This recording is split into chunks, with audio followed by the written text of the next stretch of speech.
ഞാൻ സംസാരിച്ചിട്ടുള്ളത് ഈ നാട്ടിലെ ഓരോ വീടുകളിൽ കയറുമ്പോൾ ഈ നാട്ടിലെ ആളുകൾ എന്നോട് ചൂണ്ടിക്കാണിച്ച കാര്യം, എന്നോട് പറഞ്ഞ കാര്യം ഞാൻ പറയുന്നു. അത് വർഗീയമല്ല, അതൊരു മതത്തിനെതിരല്ല, അതൊരു മതപരമായിട്ടുള്ള ഏതെങ്കിലും കാര്യം ഉന്നയിച്ചിട്ടല്ല. എന്തുകൊണ്ടാണ്? എൻ്റെ ചോദ്യം ഇത് തന്നെയാണ്.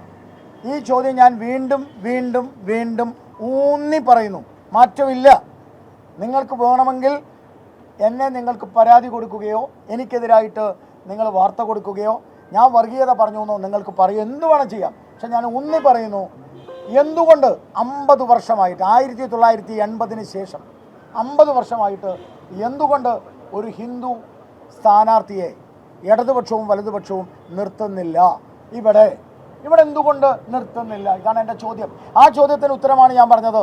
ബൽറാമിനെ നാട് കടത്തി, ബേബി ജോൺ മാഷ്ക്ക് ഇവിടെ കൊടുത്തിട്ടില്ല, വത്സരാജിനെ കൊടുക്കുന്നില്ല, ഗീതാ ഗോപിക്ക് കൊടുക്കുന്നില്ല, കൃഷ്ണദാസിന് കൊടുക്കുന്നില്ല.